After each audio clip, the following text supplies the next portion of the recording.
In today's video, I'm going to teach you how to bold PDF file in Smallpdf. By the end, you'll know exactly how to open your PDF in Smallpdf, select the text you want, and apply bold styling cleanly and reliably. We'll keep things simple and focus only on what you need to get that text looking strong and readable.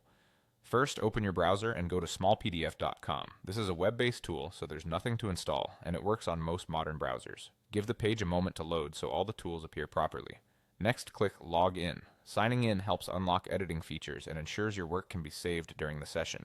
When the sign-in options appear, choose Continue with Google, then select your Google account to proceed. If you're prompted for standard permissions, simply review and continue so Smallpdf can set up your workspace. Once you're signed in, look for the Edit Text option on the home page and select it. You'll be prompted to upload your PDF. You can drag and drop the file or use the file picker. It's a good idea to work on a copy of your document, especially if it's an important file, so you always have the original as a backup. After your PDF opens in the editor, click Edit Text inside the editing interface. This ensures you're using the tool that modifies existing text rather than adding new text boxes. If your file was created from scanned images, you might notice that text doesn't behave like normal text. In that case, the content may need to be recognized with OCR before it can be edited, or you can add a new text layer as a workaround. Now find the words you want to bold. Double-click directly on the text to activate editing, then highlight the exact portion you want to emphasize.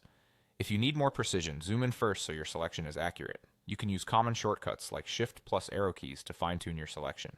With the text highlighted, go to the toolbar and open the text style options. Look for the bold control and click it. Your selected text will immediately switch to a bold weight. If the change looks subtle, the current font might have limited weight options. Try selecting a different font from the same toolbar to get a stronger result while keeping the layout intact. That's it. You navigated to Smallpdf, signed in with Google, opened the editor, highlighted the text you wanted, and applied bold formatting.